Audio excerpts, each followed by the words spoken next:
Yeah. Okay, this is another, this is more in the Carolyn Barnes saga. We're going to go over the report from Kathleen Gittel, the alleged census worker shot at, and the actual map, so that we can see that we can relate the map to her statement. On May 8th at 4, she said the incident happened at 4:10, and at 4:45 they were she and her supervisor Harold Papa were making this report. And in order to complete the report, she had to call in to get a police report, and that's why she called 911, and that's what got Carolyn Barnes involved. But she says that the complete address where the incident happened, 33 Indian Trail. Now this has been redacted, so we have no idea. Liberty Hill isn't where Carolyn Barnes lives. She lives at 419 Indian Trail, and we'll show you that in a little while. So anyway, again, the incident took place at 33 Indian Trail, and Harold Papa in his 911 call says 33 Indian Trail. So this is the report they filled out that started the Carolyn Barnes incident. This is page 1. Now this statement is allegedly by Kathleen Gittel. It's not dated and it's not signed. It's not an affidavit, it's not notarized. She said that she was, the incident occurred while performing her enumeration duties at Liberty Hill, Williamson County. Now, Carolyn lives at Leander, so we're just going to ignore that. Kathleen lives at Liberty Hill. She said that she came onto River Run. This is where our journey starts. Right here at River Run is a gate that's an entrance to this River Run community, and the area we're going to be talking about is in here. So she says, let's go to where she started out. Okay, let's go to satellite so we can. Alright, now here's where we started out, right here where there's a gate. So Kathleen says that she goes down there are 3 HUs in this block. Let's see if there are. Now this is hardly a block. This is a rural area, and we have one house here, one house here, one house here, a barn, and one house here. So we have 4 houses along the River Run area. She said there were 3 housing units in this block. She completed a questionnaire for one of the 2 River Run residents. So she said she had 2 River Run residents to check on. Again, River Run Road. That respondent gave me a lift to Indian Trail. So we go down River Run. She said she got a ride to River Run and Indian Trail right here. She says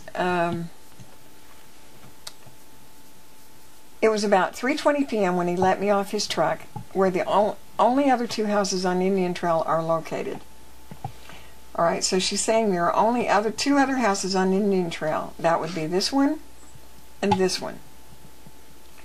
And let's see where we are. Where these are between 101 and 409 Indian Trail, these 2 houses. So, about 3/8 of a mile down Indian Trail Road, at the end of the road, I saw a house. Now about 3/8 of the way down Indian Trail Road, at the end of the road, she saw a house. Where? The only 2 houses on Indian Trail are this one and this one. You can't look down the road and see them. This is the end of the road at Indian Trail. There is no house. There's a tree. So if you're looking down Indian Trail Road, you can't see here. You can only see this dips down and goes into the river. But at the end of the road, which is where she would be looking, is right there. There's no house. I approached it, noting that though it had a new paint job, it was surrounded by garbage, including empty paint containers, empty plastic containers, and boxes full of discarded junk. Now, what house? About 5 vehicles were parked to the side of the house, rusted old trucks, rusted old cars, and an old rusted tractor. I figured I was looking at a vacant house that was being remodeled. Alright, now, we're going to go to Carolyn Barnes. We're just going to go to Carolyn Barnes' house and start there with Gittel's story, you cross the river to get to Carolyn's house. You go down Indian Trail, you cross this river on a concrete spillway.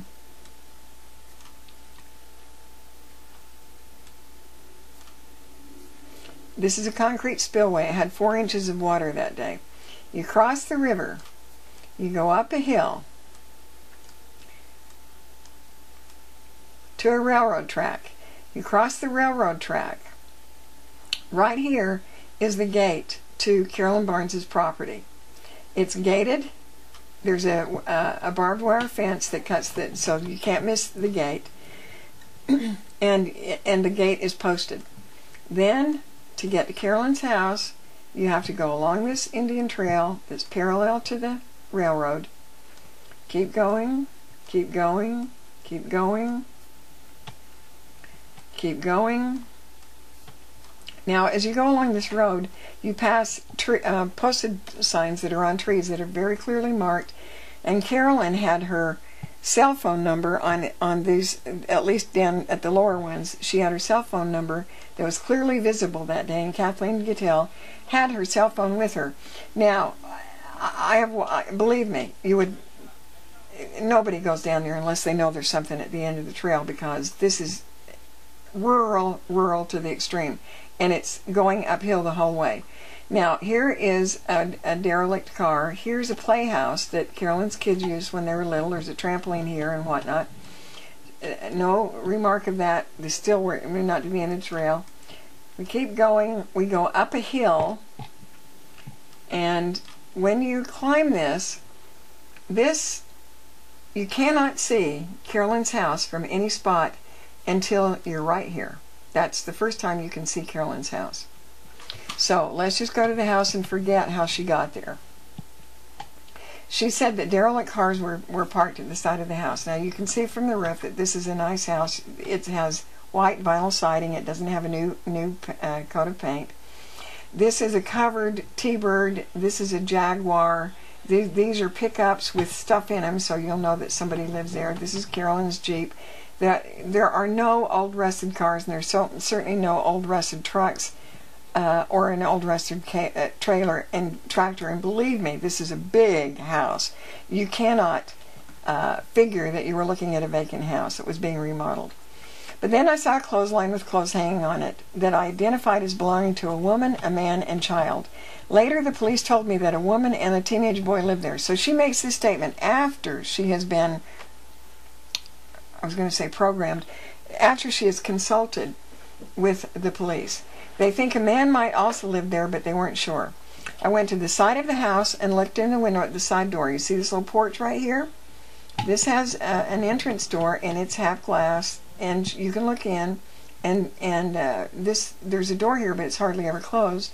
So you can see straight into the big, beautiful kitchen here. Marble tops, all that stuff.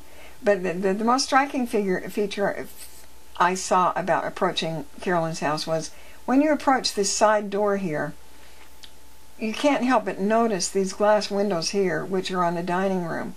The glass windows have all sorts of knickknacks on the windowsill, so you can't help but know that it's occupied. I went to the side of the house and looked into the window in the side door. That's right here. The house appeared empty except for cartons of refuse. I proceeded to the front of the house, so she didn't think anybody lived here. Forget the dining room table and full set of chairs in here and computer equipment. She's decided to walk around to the front of the house right here and check the house to check for the house number. She couldn't see it because her sight was blocked by bushes and many boxes and containers of debris. There are no bushes in the front of Carolyn's house. You can stand back here and see the whole house. You can see this huge, huge porch that's the entire length of the house. It's got 8 two-story antebellum pillars and no house number. There is no house number on her house. I heard a gunshot. Then I smelled gunpowder. It came from behind me. I turned and saw no one. I called out, "Hello, please don't shoot. I'm just the census taker." There was no reply. I called out again, the same, and again there was no reply. I called out a third time, and when there was no reply, I assumed I heard a hunter shooting squirrels or whatever, and I turned back to try to see the house number again. So now she's facing the house. Then I heard something behind me, and I turned back. Now she's facing here.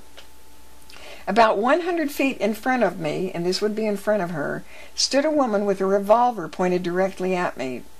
Folks, I want you to take out anything and stand 100 feet away from somebody and point it at them and see if they can see even what you have in your hand, or if you have anything in your hand.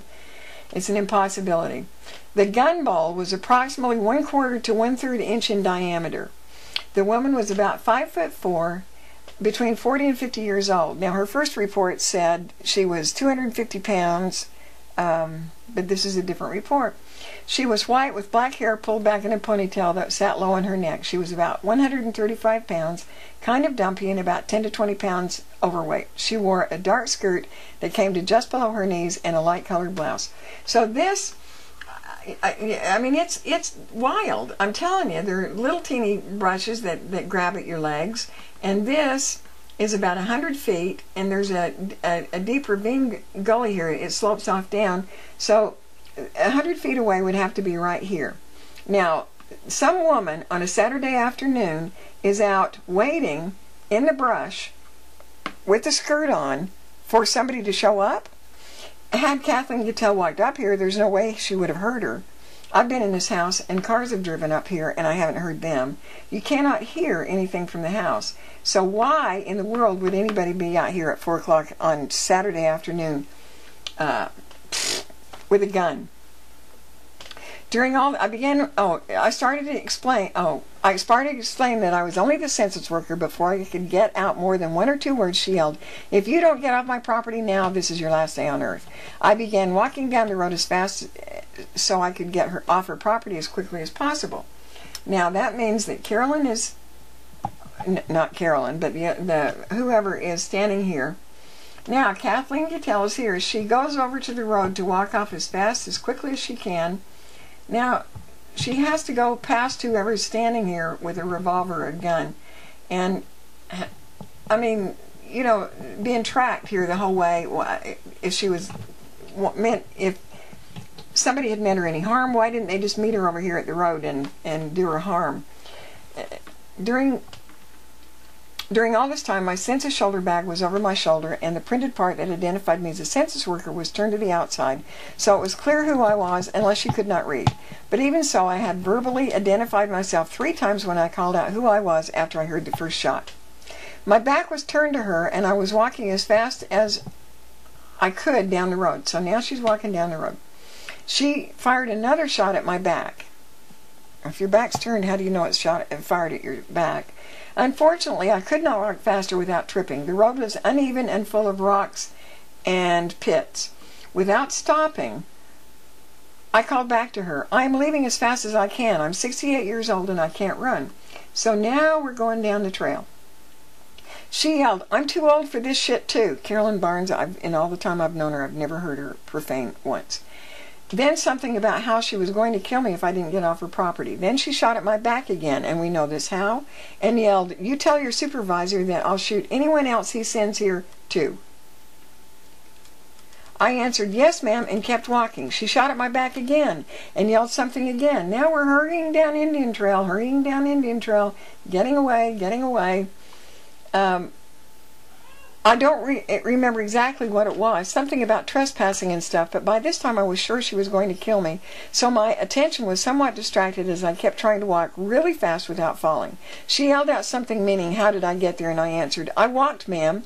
She kept yelling things to which I routinely answered, "Yes, ma'am." I was running out of breath by this time, and "yes, ma'am" was about all I could manage. She shot at my back again.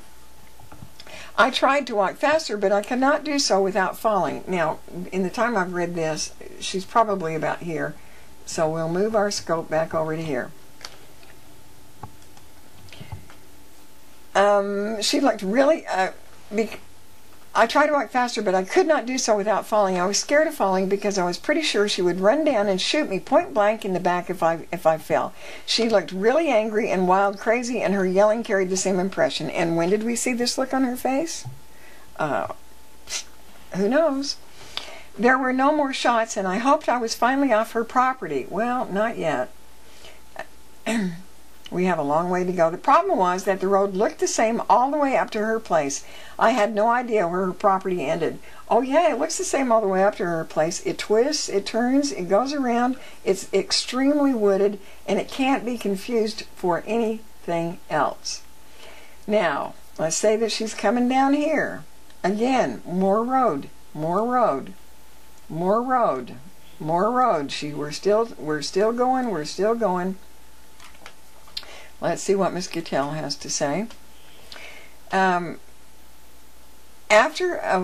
a few minutes, I heard rustling to the left of me in the heavily wooded area. Oh, okay. Next to the road, and I realized that she was parallel to me and tracking me. Deer can't go in here. It is that wild. I guess she wanted to make sure I got off her property. I became even more worried about my life at this time. I don't know how long it might take her to reload her revolver, or even if she had another weapon on her, and so I kept walking as fast as I could. There is no possible way anybody can track anybody down this road on the left-hand side. It is impossible it's impassable, and remember, whoever it was had a skirt on. They would have, their legs would have been cut to ribbons. Then I heard her yell out, "Hey Dale, I just shot a government person off my property." She sounded happy and proud. I felt more scared because someone who is both mean and crazy is unpredictably dangerous. By this time I had crossed, oh, whoops, she's moving faster than we thought. By this time she had crossed an overflowing bridge and the railroad tracks. Okay, first she has to go over the railroad tracks and walk some more. Keep walking, and then she comes to the overflowing river. Now, I don't know how many of you are from Texas, but I can tell you that this is just simply a concrete spillway. It's just a concrete, we call them dams, they're not really. And the water spills over here into the creek here. This block here is about the size of a house. It's a concrete block, and it was carried downstream from this railroad trestle. It was attached here on the railroad trestle, and it came loose, and it was carried downstream in what looks like a relatively innocent creek. But when this thing starts to flow, as it does with 4 inches of water, this thing was carried down the river and lodged against this. It's huge. It takes a lot of force to move that, and this woman braved this dam, slippery, treacherous dam with 4 inches of water over it. And of course, she never said that she went over it on her way up, but now she says she's on her way down. Then okay, she yelled that out. By this time I had crossed an overflowing bridge in the railroad tracks and came into an open land that was mowed on both sides with the black-topped road. Well, not yet, Kathleen. First we have to go up the hill a little bit more. We have to go up the hill. Now we come to the paved road right here. This is dirt road. We come to the paved road. We go up the hill, past the other houses over here, past a barn, past the house. This house you can actually see, this house you can't. Keep going, keep going, keep going. She's not there yet. Keep going, keep going. Aha! Now we're into the flat open field.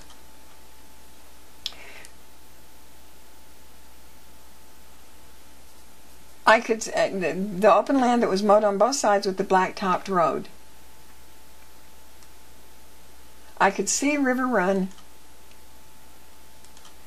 I could see River Run ahead of me, and across from River Run Road I saw a new house being framed. Now, that's this subdivision, and when she was there, these houses were being framed. This is some woman. At this point I felt safe enough to pause and call Harold Papa, my supervisor. I left a voice message that I was near the corner of Indian Trail and River Run Road and had been shot at. Now remember, this is 33 Indian Trail, the place where Kathleen Gittel in her statement and on the 911 tape says she was. She was right here. All of this other stuff we went through, who knows. According to my cell phone, I made that first call at 4:11 p.m. Since my first respondent dropped me off on an Indian Trail about 3:20, the incident probably took place sometime between 3:45 and 4 p.m. So it takes me 45 minutes to walk up to Carolyn's property. She's gone from here to Carolyn's property, been shot at by someone, and back.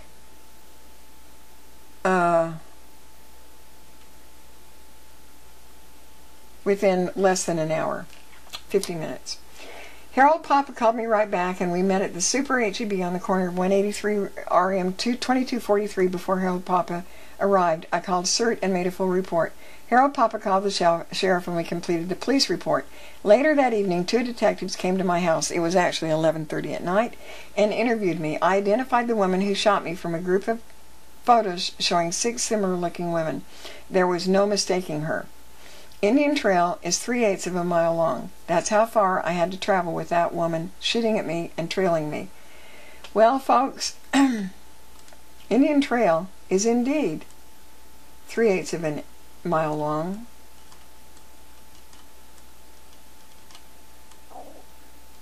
To the river.